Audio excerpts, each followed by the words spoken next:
देखो, हम लोग पढ़े थे राष्ट्रपति ने पढ़ाई खत्म कर दिए थे। आज हम लोग पढ़ेंगे उपराष्ट्रपति के बारे में पढ़ेंगे। ठीक है, आज हम लोग पढ़ेंगे उपराष्ट्रपति के बारे में। तो ध्यान सुनना और ध्यान समझना भी। आज पढ़ेंगे हम लोग उपराष्ट्रपति, जिसको आप बोलते हैं वाइस प्रेसिडेंट। आज हम लोग पढ़ेंगे उपराष्ट्रपति, जिसको हम बोलते हैं कुछ इंग्लिश में वाइस प्रेसिडेंट। हाँ, तो देश का प्रथम नागरिक कौन होता है? राष्ट्रपति। देश का प्रथम नागरिक कौन? राष्ट्रपति। अब देश का सर्वोच्च पद कौन? राष्ट्रपति। देश का सर्वोच्च पद कौन है? राष्ट्रपति। देश का दूसरा जो सर्वोच्च पद होता है, देश का दूसरा सबसे सर्वोच्च पद कौन होता है? उपराष्ट्रपति। देश का सबसे सर्वोच्च दूसरा सबसे बड़ा पद होता है उपराष्ट्रपति पद होता है। यह पद लिया गया था अमेरिका से लिया गया था। यह पद कहां से लिया गया था? अमेरिका से। तब हम लोग एक एक के बारे में पढ़ेंगे कि उपराष्ट्रपति क्या फंक्शन है, क्या कार्य है, उसका नियुक्ति कैसे होता है, उसका निर्वाचन कैसे होता है ना, उसका महाभियोग कैसे लगता है। हमको ऐसे उपराष्ट्रपति में महाभियोग शब्द का प्रयोग कहीं किया नहीं है। यहाँ समझाएंगे कैसे होता है, उसका होता कैसे। आज हम लोग पढ़ेंगे अनुच्छेद 63 के बारे में। बात पढ़ ली थी। आज पढ़ेंगे अनुच्छेद 63 के बारे में। अनुच्छेद 63 के बारे में पढ़ेंगे। अनुच्छेद 63 में स्पष्ट रूप से उल्लेख है, जैसे 62 था ना, 62 में नहीं 62 था जी, सॉरी 62 में नहीं, 53 ना राष्ट्रपति बारे में। अनुच्छेद 53 में स्पष्ट रूप से उल्लेख था कि भारत में राष्ट्रपति होगा। उसी तरह से अनुच्छेद 63 में स्पष्ट रूप से उल्लेख है, अनुच्छेद 63 में स्पष्ट रूप से उल्लेख है कि भारत में कुछ होगा उपराष्ट्रपति। अनुच्छेद 63 में स्पष्ट रूप से उल्लेख है कि भारत में उपराष्ट्रपति होगा। कोई दिक्कत है समझने? अब आ जाओ अनुच्छेद 64। अनुच्छेद 64 में क्या लिखा हुआ आप सुनिए। उपराष्ट्रपति का सवाल क्या? उपराष्ट्रपति। देखो, अनुच्छेद 64 में स्पष्ट रूप से उल्लेख है कि राज्यसभा का सभापति होता है। राज्यसभा होता है, लोकसभा होता है। एक होता कुछ एक होता है लोकसभा, एक होता कुछ राज्यसभा। लोकसभा के अध्यक्ष कौन? लोकसभा अध्यक्ष। लोकसभा का अध्यक्ष क्या होता है? लोकसभा का अध्यक्ष होता है। और राज्यसभा के सभापति कौन होता है? उपराष्ट्रपति। राज्यसभा के सभापति कौन होता है? उपसभापति। तो राज्यसभा का जो सभापति होता है वो कौन होता है? उपराष्ट्रपति। राज्यसभा का जो सभापति होते हैं वो कौन होते हैं? उपराष्ट्रपति होते हैं। बस इतना रखना। लोकसभा का सभापति कौन? लोकसभा का अध्यक्ष कौन? स्पीकर, जिसको हम अध्यक्ष बोलते हैं। और राज्यसभा का सभापति कौन? उपराष्ट्रपति। तो हम ये समझाइए कि मान लीजिए राष्ट्रपति है, उपराष्ट्रपति जो है पद पर बैठा हुआ है। उपराष्ट्रपति पद पर बैठा हुआ है, तो हमको ये समझाइए कि उपराष्ट्रपति को उपराष्ट्रपति के रूप में पैसा मिलता है? नहीं मिलता है। उपराष्ट्रपति को उपराष्ट्रपति के रूप में पैसा एक रूपये नहीं मिलता है। उसको पैसा मिलता है, उसको वेतन मिलता है ना, उसको वेतन मिलता है राज्यसभा का प्रधान सभापति के रूप में। राज्यसभा के प्रधान सभापति होता है, उसीलिए उसको वेतन भत्ता मिलता है। समझे यहाँ तक? नहीं समझे? Yes sir. नहीं समझे? समझिए। अनुच्छेद 65 आ जाओ। अनुच्छेद 65 में क्या उल्लेख है? अनुच्छेद 65 में क्या उल्लेख है? अनुच्छेद 65 में यह उल्लेख है कि क्या उपराष्ट्रपति कभी राष्ट्रपति बन सकता है? क्या उपराष्ट्रपति कभी राष्ट्रपति बन सकता है? क्या उपराष्ट्रपति कभी राष्ट्रपति बन सकता है? कार्यवाहक बन सकता है, नहीं, कार्यवाहक राष्ट्रपति बन सकता है। उपराष्ट्रपति राष्ट्रपति कार्यवाहक राष्ट्रपति रूप में काम कर सकता है। कब? जब राष्ट्रपति की मृत्यु हो गई हो, या फिर बीमार पड़ गया हो, या पद से हट गया होगा, तो वैसे स्थिति में उपराष्ट्रपति जो है वो राष्ट्रपति के रूप में, कार्यवाहक राष्ट्रपति के रूप में काम कर सकता है। यह अनुच्छेद 65 में उल्लेख था। अनुच्छेद 66 में क्या दिया हुआ? अनुच्छेद 66 में क्या उल्लेख है? निर्वाचन कैसे होगा? निर्वाचन है इसका। उपराष्ट्रपति का निर्वाचन कैसे होता है? हम पिछला क्लास में आपको बताए थे कि यहाँ पर मान लो राष्ट्रपति है। राष्ट्रपति के निर्वाचन में कौन भाग लेता है? राष्ट्रपति के निर्वाचन में कौन भाग लेता है? MLA, MP. एमएलए और एमपी भाग लेता है, जिसमें होता है लोकसभा और राज्यसभा के सदस्य। लोकसभा और राज्यसभा के सदस्य भाग लेता है, लोकसभा और राज्यसभा के सदस्य और विधानसभा या विधान परिषद, विधानसभा या विधान परिषद। हम पिछला कैसे आपको बता रहे थे कि राष्ट्रपति के चुनाव में विधानसभा या विधान परिषद, विधानसभा के सदस्य लोग, जिसको विधायक लोग होता है, अब विधान परिषद के सदस्य लोग, मतलब हर राज्य में, प्रत्येक राज्य में विधानसभा है, विधान परिषद नहीं है। झारखंड में सिर्फ विधानसभा है, विधान परिषद नहीं है। तो राष्ट्रपति के चुनाव में सिर्फ विधानसभा ही भाग लेता है, विधान परिषद भाग नहीं लेता है। क्यों?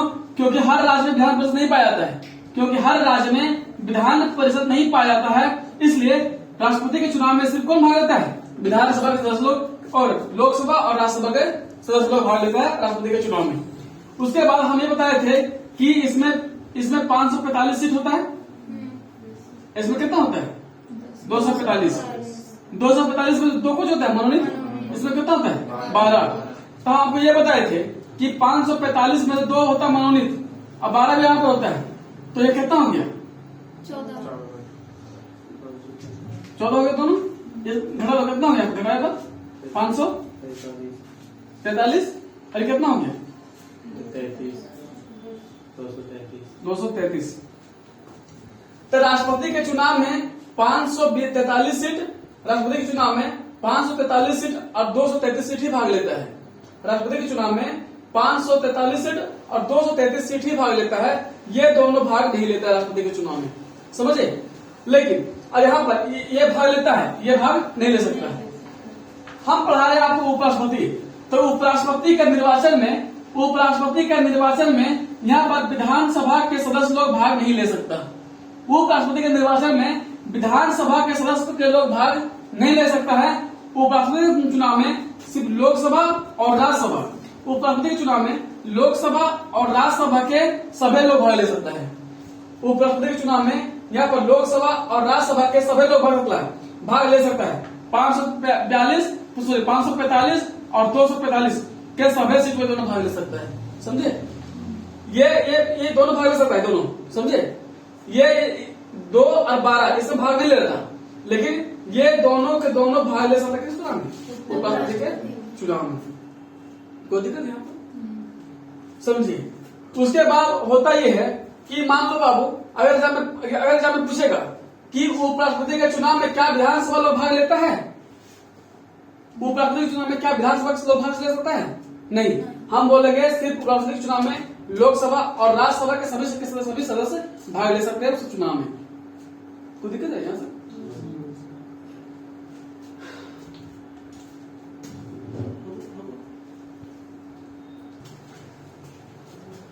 तो देखो, हमको ये समझाइए कि उपराष्ट्रपति बनने के लिए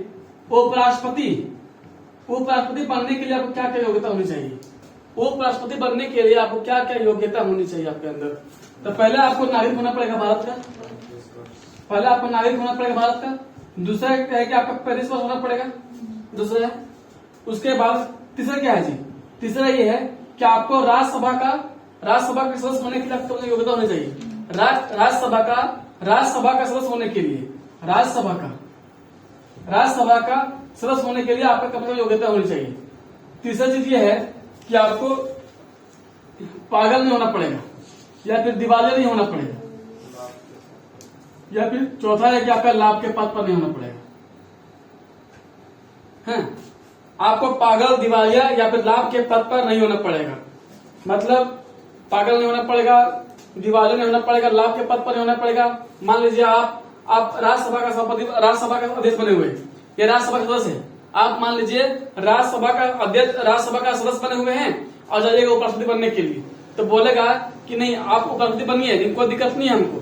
इसके पहले आपको राज्यसभा का सदस्यता जो है वो आपको करना पड़ेगा। मान लीजिए नौकरी कर रहे हैं रेलवे का, आप रेलवे को नौकरी कर रहे हैं और डीएसपी का पद मिल गया यहाँ पर आपको, तो यहाँ की सरकार बोलेगी आपको डीएसपी का हम पद देंगे, लेकिन इसके पहले आपको रेलवे की नौकरी छोड़ना पड़ेगा। तो आपको एक पद में रहते हुए आपको 2 वेतन नहीं मिलेगा बाबू।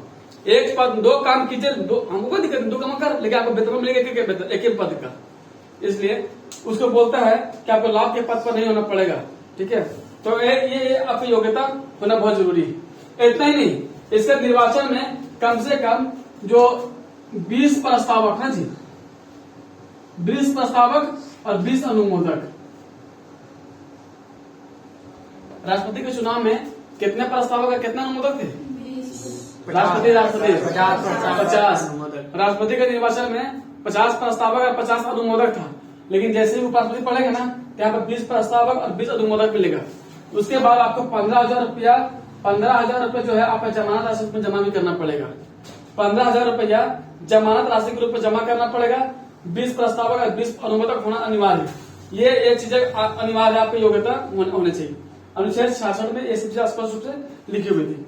अनुच्छेद 67, अनुच्छेद 67 आ जाओ। अनुच्छेद 67 में यह बोला गया है कि राष्ट्रपति उपराष्ट्रपति का जो कार्यकाल होगा वो 5 वर्ष तक होगी। उपराष्ट्रपति का जो कार्यकाल होगा वो 5 वर्ष तक ही होगी। लेकिन मान लीजिए 5 वर्ष के कार्यकाल होने से पूर्व, 5 वर्ष के कार्यकाल होने के पहले अगर वो हटना चाहता है, अगर त्यागपत्र देना चाहता है, तो अगर वो त्यागपत्र देगा ना, तो देगा राष्ट्रपति को देगा। ठीक, राष्ट्रपति को देगा। अगर ये अपना त्यागपत्र देना चाहेगा तो किसको देगा? राष्ट्रपति को। अपना त्यागपत्र देगा तो किसको देगा? राष्ट्रपति को देगा। तो तब वो हट सकता है। दूसरा स्थिति यह है कि इसमें राष्ट्रपति को हटाने, अगर जो राष्ट्रपति था, राष्ट्रपति को हटाने में क्या था जी? महाभियोग था। राष्ट्रपति को हटाने के लिए महाभियोग शब्द लाएगा था ना, लेकिन उपराष्ट्रपति में महाभियोग शब्द का कोई उल्लेख नहीं है। उपराष्ट्रपति में महाभियोग शब्द का कोई उल्लेख नहीं है। उसको अगर हटाना है, इसको अगर उपराष्ट्रपति को हटाना है, अगर उपराष्ट्रपति को अगर हटाना है ना, तो इसके सबसे पहले पास होता है आपका राज्यसभा में। राज्यसभा में, ठीक है। सबसे पहला अगर उपराष्ट्रपति को हटाना है, इसके लिए सबसे पहला प्रस्ताव कहाँ पेश होगा? राष्ट्रपति में, जो राज्यसभा में। अगर उपराष्ट्रपति को उसके पद से हटाना है आपको, तो इसका सबसे पहला पेश कहाँ होगा? प्रस्ताव राज्यसभा में प्रस्ताव पेश होगा। राज्यसभा में प्रस्ताव पेश होगा, उसके बाद कहाँ जाएगा? लोकसभा। लेकिन लोकसभा में जाएगा नहीं, तो लोकसभा के वहां पर मंथन विचार विमर्श होगा। मंथन विचार विमर्श होने के बाद ही उसको उपराष्ट्रपति को उसके पद से हटाया जा सकता है। उपराष्ट्रपति को जितना भी कार्रवाई होगा, उपराष्ट्रपति का जितना भी कुछ कार्यवाही होगा ना, लेन देन से जितना भी कुछ कार्रवाई होगा, जितना भी कानूनी कार्रवाई होगा, वो कहाँ पर होगा? वो होगा आपका सुप्रीम कोर्ट में।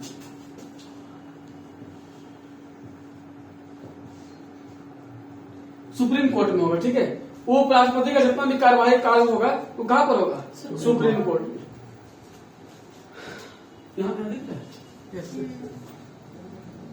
अनुच्छेद 68 में क्या बोला गया है? अनुच्छेद 68 में क्या बोला गया है? लेकिन बाबू सुनो, अगर वो उपराष्ट्रपति को हटाना है ना, तो जिस तरह से राष्ट्रपति को महाभियोग लगने से पहले उसको 14 दिन पहले उसको सूचना मिलता था। राष्ट्रपति को हटाने से पहले, राष्ट्रपति को हटाने से पूर्व, महाभियोग लगाने से पहले उसको 14 दिन पहले ही उसको सूचना दे दिया जाता था। इस तरह इसको भी आपको उपराष्ट्रपति को हटाना है तो उसको भी 14 दिन पहले आपको सूचना देना पड़ेगा। उपराष्ट्रपति को भी 14 दिन पहले आपको सूचना देना पड़ेगा। तब इसमें क्या होगा? अनुच्छेद 68 का स्पष्ट उल्लेख है कि अगर मान लीजिए इसको पद से हटा रहे, उपराष्ट्रपति को पद से हटा रहे, उपराष्ट्रपति को पद से हटा रहे, तो वैसे स्थिति में क्या होगा? तब फिर इसका पद कौन भरेगा? मान लीजिए हट रहा है, तो हटने के पूर्व, हटाने के पहले कम से कम 6 महीना पहले ना, 6 महीना पहले आपका चुनाव होना अनिवार्य है। 6 महीना पहले उपराष्ट्रपति का चुनाव होना अनिवार्य है। दोबारा अनुच्छेद 69 में क्या बोला गया? अनुच्छेद 69 में क्या बोला गया? शपथ ग्रहण। अनुच्छेद 69 में बोला गया शपथ ग्रहण। तो शपथ ग्रहण कहाँ लेगा? शपथ ग्रहण कहाँ लेगा? राष्ट्रपति, ठीक है। शपथ कौन दिलवाएगा? राष्ट्रपति। उपराष्ट्रपति को शपथ कौन दिलवाएगा? राष्ट्रपति। उपराष्ट्रपति को राष्ट्रपति ही शपथ दिलवाएगा। अगर ये अनुपस्थित है, ठीक है, अगर ये अनुपस्थित है, राष्ट्रपति अगर अनुपस्थित है, तो इसके समक्ष जो अधिकारी होगा उसके समक्ष वो लेगा, कुछ शपथ लेगा, उसके समक्ष वो शपथ लेगा। अनुच्छेद 70 में क्या बोला गया है? अनुच्छेद 70 में यह स्पष्ट बोला गया है कि मान लीजिए राष्ट्रपति कहीं दौरे में है, या बाहर गया हुआ है, या कोई कार्य बिजी है, तो उपराष्ट्रपति को अधिकार दिया है, उपराष्ट्रपति को अधिकार दिया है कि राष्ट्रपति के कार्यों का ही निर्वहन करे। राष्ट्रपति के कार्यों का ये निर्वहन करे। समझे यहाँ तक? नहीं समझे? समझिए। ये थी उपराष्ट्रपति के बारे में। कहीं दिक्कत हो समझने में? देखिए